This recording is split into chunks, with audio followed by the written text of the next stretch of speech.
ఎన్నికల ముందే చంద్రబాబు ఇచ్చిన హామీలు చూసి ఆయన ఎట్టి పరిస్థితుల్లో ఇవి అమలు చేయరని ప్రజలకు ఆ రోజే చెప్పామని వైసీపీ యువనేత ఆలూరు సాంబశివరెడ్డి అన్నారు. మాజీ మంత్రి శైలజనాథ్ పార్టీలోకి వచ్చిన నేపథ్యంలో ఆయన జిల్లా పార్టీ కార్యాలయంలో మీడియాతో మాట్లాడారు. ఎన్నికల ముందు జగన్ చెప్పిన ప్రతి పథకాన్ని అమలు చేసి చూపించామని, గడప గడపకు వెళ్లి మేము పథకాలు ఇచ్చామని చెప్పామన్నారు. అయితే చంద్రబాబు మరోసారి మోసపూరిత హామీలు ఇచ్చి అధికారంలోకి వచ్చారన్నారు. ఇచ్చిన హామీలు నేటికి నెరవేర్చకుండా తమ వద్ద డబ్బులు లేవంటూ చెబుతున్నారని ఆగ్రహం వ్యక్తం చేశారు. ప్రజల పక్షాన నిలబడి ఇచ్చిన హామీలు ప్రభుత్వం నెరవేర్చే విధంగా వైఎస్ఆర్ కాంగ్రెస్ పార్టీ పోరాడుతున్నారన్నారు.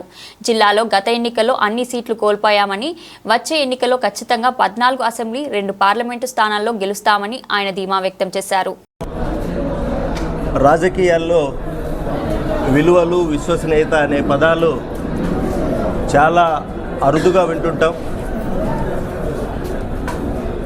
స్వాతంత్రం వచ్చిన తర్వాత ఈ దేశ చరిత్రలోనే అంటే ఎన్నికలప్పుడు ప్రజలకు ఏదైతే మాట ఇస్తామో, వాగ్దానాలు చేస్తామో వాటిని తూచా తప్పకుండా, మాట తప్పకుండా వాటిని డెలివరీ చేయాలనే ఒక అర్థవంతమైన రాజకీయాన్ని నడిపిన ఏకైక నాయకుడు ఈ దేశంలో ఎవరైనా ఉన్నారంటే అది కేవలం జగన్మోహన్ రెడ్డి గారు మాత్రమే అని చెప్పడానికి నేను చాలా గర్వపడుతున్నాను.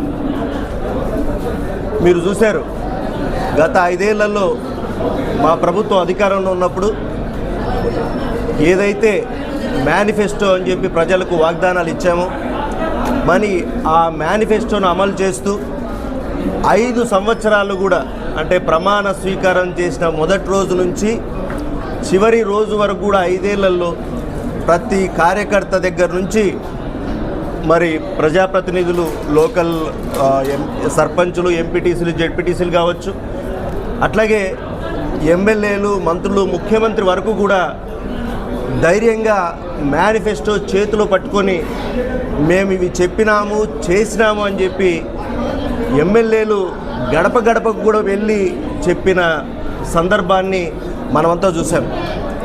మరి ఇదే సందర్భంలో ఆ రోజు అంటే ఎలక్షన్స్కు ఒక 2-3 ఏళ్ల ముందు ఇదే చంద్రబాబు నాయుడు మరి ఈ రాష్ట్రము ఆర్థిక వ్యవస్థను దెబ్బతీస్తున్నాడు, జగన్మోహన్ రెడ్డి అప్పుల పాలు చేస్తున్నాడు, ఇది ఇట్లాగా చేసుకుంటూ పోతే ఈ సంక్షేమ కార్యక్రమాలన్నీ ఈ రాష్ట్రం మరో శ్రీలంక అయిపోతుందని మాట్లాడాడు.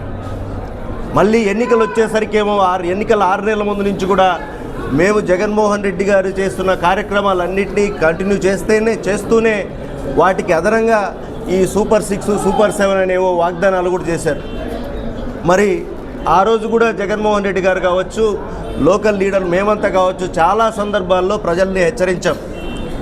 పొరపాటున మీరు చంద్రబాబు నాయుడు మాటలు నమ్మకండి, ఆల్రెడీ అతన్ని చూశారు, మాట మీద నిలబడ్డు, నీతి నిజాయితీ లేని మనిషి అయినా, విలువలు లేని మనిషి అని చాలా సందర్భాల్లో చెప్పాం.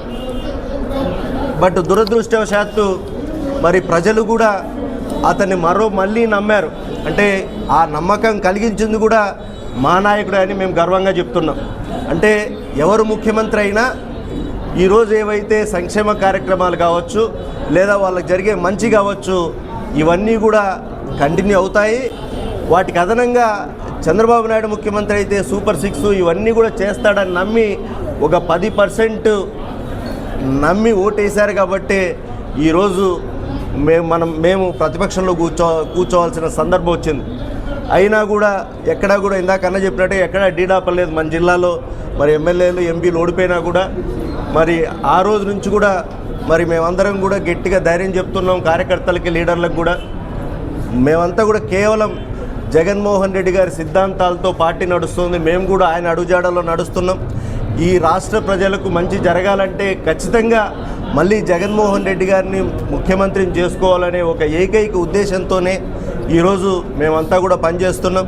మరి ఈ పోరాటంలో భాగంగా చాలా రాజకీయ పార్టీల నుంచి ఈరోజు జగన్మోహన్ రెడ్డి గారి సిద్ధాంతాలు నమ్మి కావచ్చు, అట్లాగే మేము ప్రతిపక్షంలో ఈరోజు ఈ కూటమి ప్రభుత్వం చేయన పోరాటాలు చూసి కావచ్చు, మరి మన పార్టీలోకి వస్తున్నారు. అందులో భాగంగా ఈరోజు మాజీ పిసిసి సభ్యులు శైలజనాథ్ అందరికీ తెలుసన్న, ఇక్కడ కూడా మరి కాంగ్రెస్లో 2 సార్లు ఎమ్మెల్యే చేశారు, మంత్రిగా చేశారు, సింగనమల నియోజకవర్గం నుంచి ప్రాతినిధ్యం వహించారు.